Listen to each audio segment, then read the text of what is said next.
El Señor esté con ustedes. Y con tu espíritu. Lectura del Santo Evangelio según San Juan. Gloria a ti, Señor. En aquel tiempo, los judíos agarraron piedras para apedrear a Jesús. Él les replicó: Os he hecho ver muchas obras buenas por encargo de mi Padre. ¿Por cuál de ellas me apedreáis? Los judíos le contestaron: No te apedreamos por una obra buena, sino por una blasfemia, porque tú, siendo un hombre, te haces Dios. Jesús les replicó: ¿No está escrito en vuestra ley, yo os digo, sois dioses? Y si la Escritura llama dioses a aquellos a quienes vino la palabra de Dios, y la Escritura no puede fallar, a quien el Padre consagró y envió al mundo, ¿decís vosotros que blasfema porque dice que es hijo de Dios? Si no hago las obras de mi Padre, no me creáis. Pero si las hago, aunque no me creáis a mí, creed a las obras, para que comprendáis y sepáis que el Padre está en mí y yo en el Padre. Intentaron de nuevo detenerlo, pero se les escabulló de las manos. Se marchó de nuevo al otro lado del Jordán, al lugar donde antes había bautizado Juan, y se quedó allí. Muchos acudieron a él y decían: Juan no hizo ningún signo, pero todo lo que Juan dijo de éste era verdad, y muchos creyeron en él allí. Palabra del Señor. Gloria a ti, Señor Jesús. Pueden tomar asiento.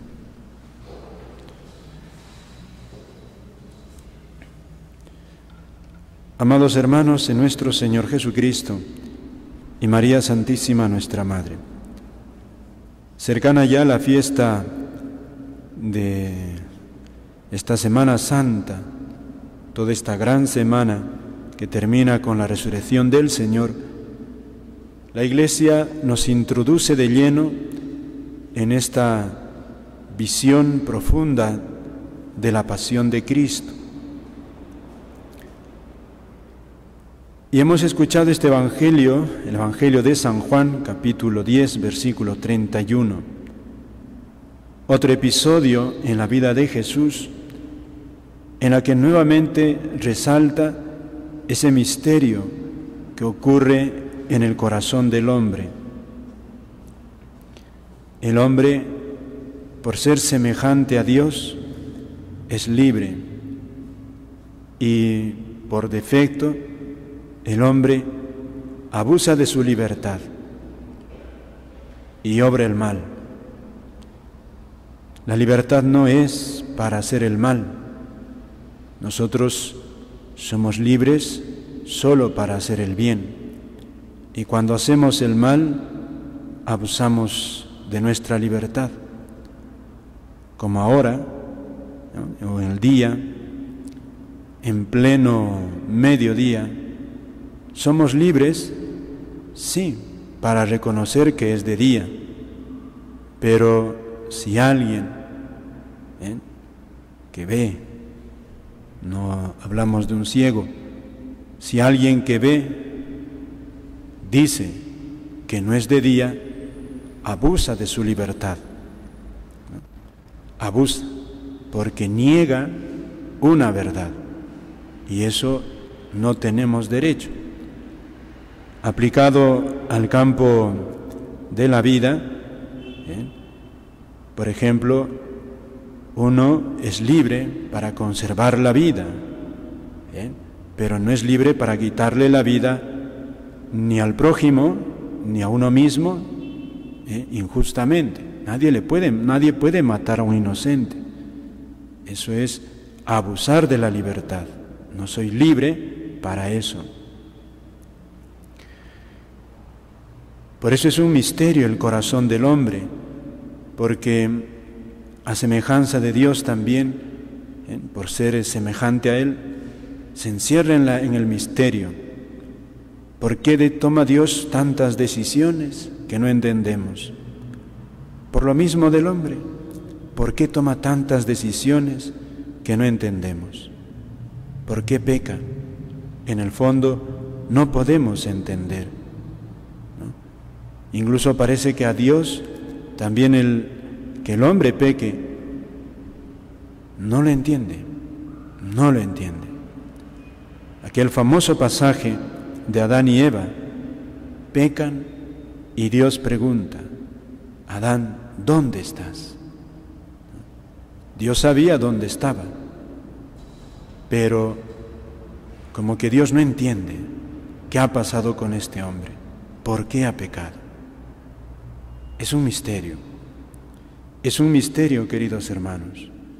Por eso Dios, que nos ama, que conoce esa debilidad del ser humano, busca apiadarse del hombre, porque es su hijo, y no puede desentenderse. Y aunque ama a Dios, cuánto sufre. Uno de los mayores sufrimientos que puede tener una persona es el de la impotencia, el no poder solucionar problemas, no poder cambiar situaciones. En una guerra no es difícil atacar, lo más difícil es resistir los golpes, resistir. Y qué difícil es resistir. Y Jesús, queridos hermanos, en su pasión no ataca, resiste, aguanta. Y aguanta desde la raíz de su corazón uno de los dolores más grandes que Dios ha podido experimentar: la traición de su propio Hijo. Dios experimenta el rechazo del hombre en la raíz de su ser. ¿Qué es la raíz del ser de Dios? Es ser Dios. Y que el hombre no lo acepte como tal es lo que a Dios le hace sufrir. Esta frase que asusta en la Sagrada Escritura: ¿por qué, dice Jesús, queréis apedrearme?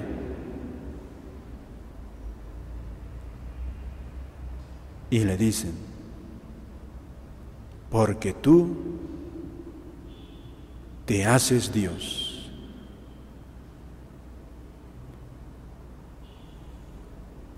Esa es la razón.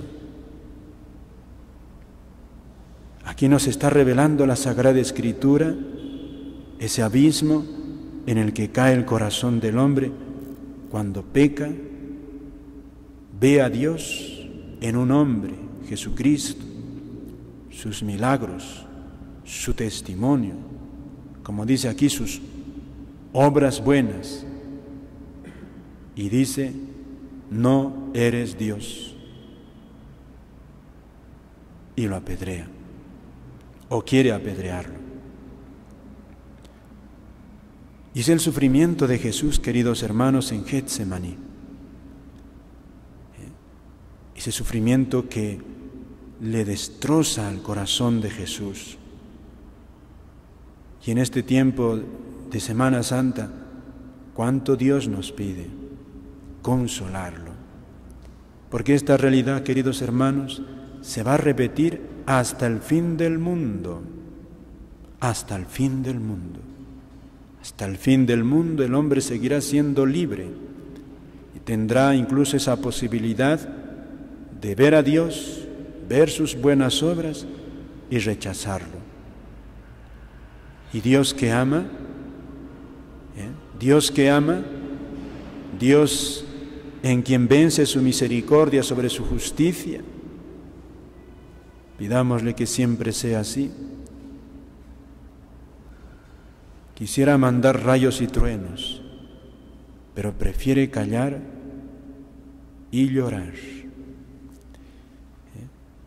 Eso es Getsemaní, cuando Jesús está en el huerto y ve toda la ingratitud de su pueblo, la ingratitud de todos los siglos, de nuestra propia vida.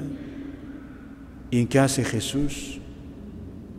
Sufre, calla y se ofrece. Y se ofrece a su Padre por nosotros.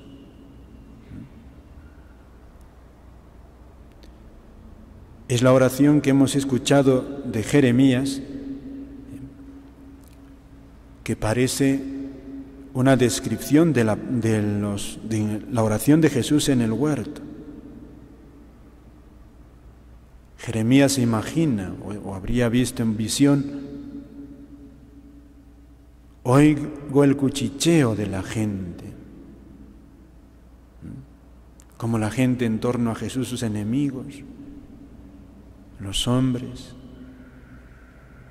maquinan en crucificarlo. Pavor en torno, tremenda palabra. Pavor. Es lo que sintió Jesucristo en Getsemaní.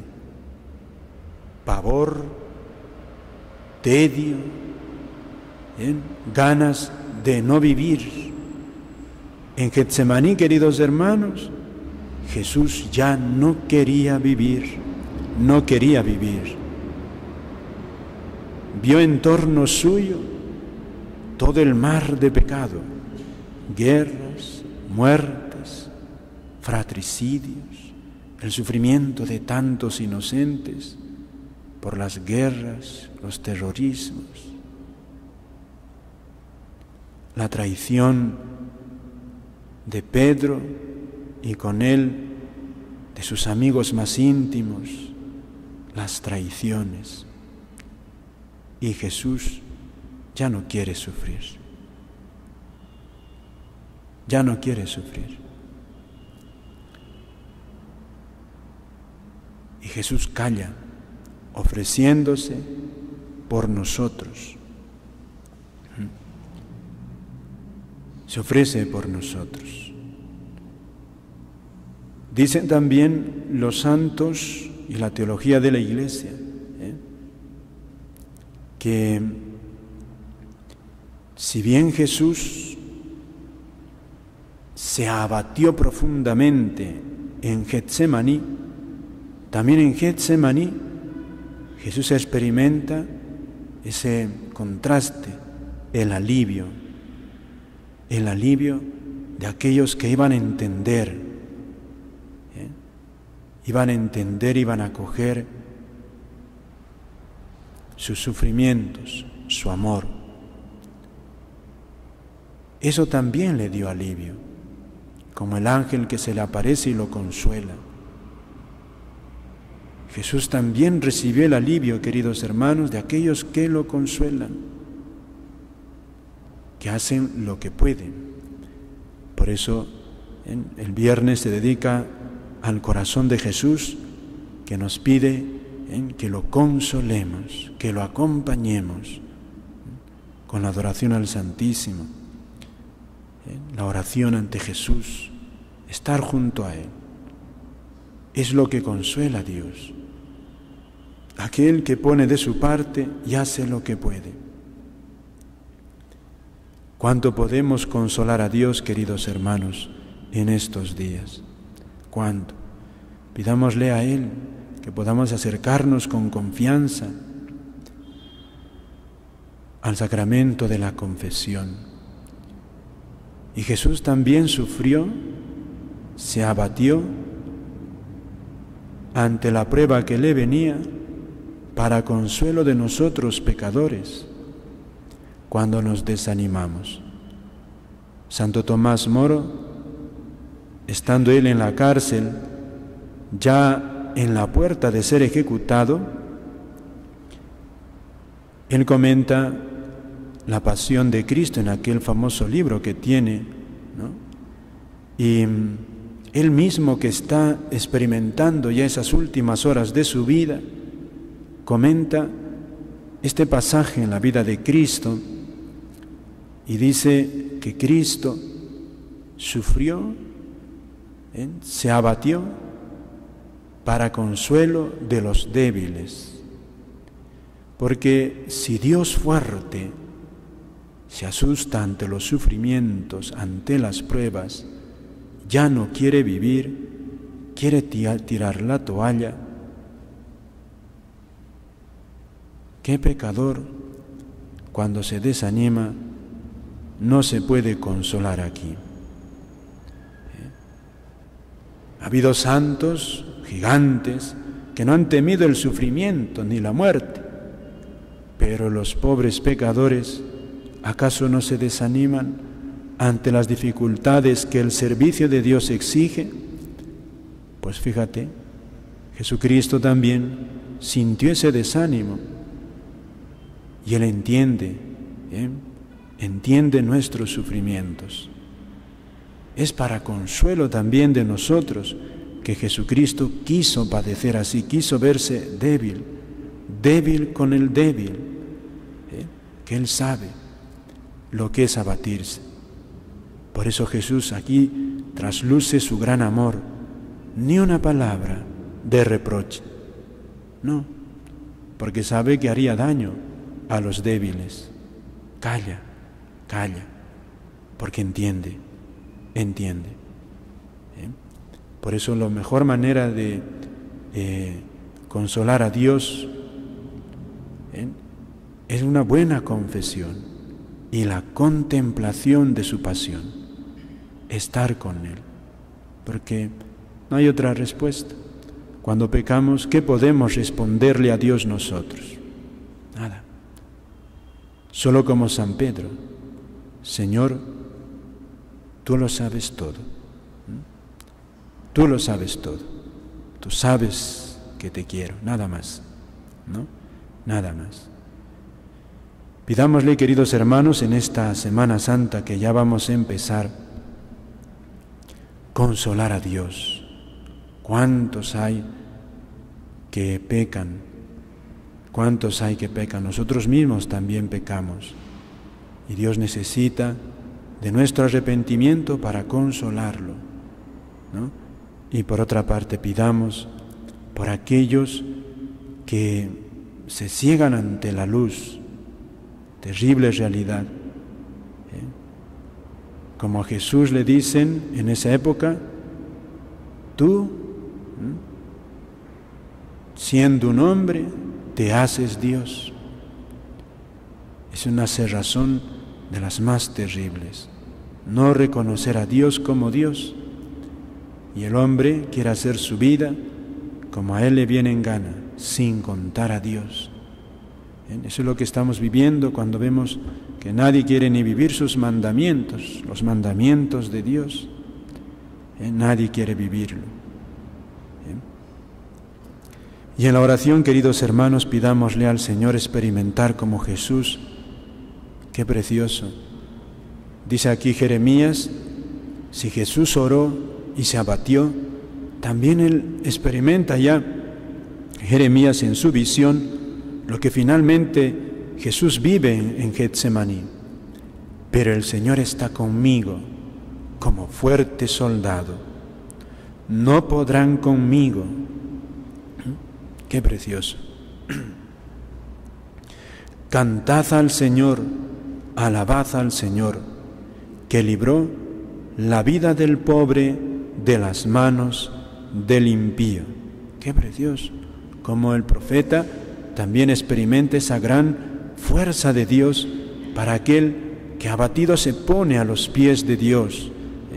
Y el Salmo 17 también, qué precioso, queridos hermanos, ya termino con esta sentencia, ¿no? Qué precioso.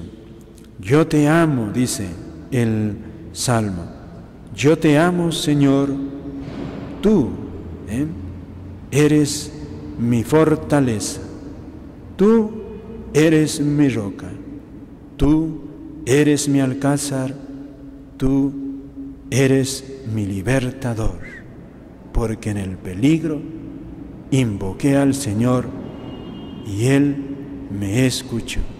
Que la Virgen, nuestra Madre, también nos introduzca pues a vivir esta experiencia de Dios fuerte, Dios fuerte, Dios que consuela, El que está desconsolado, consuela. Qué precioso. Amén.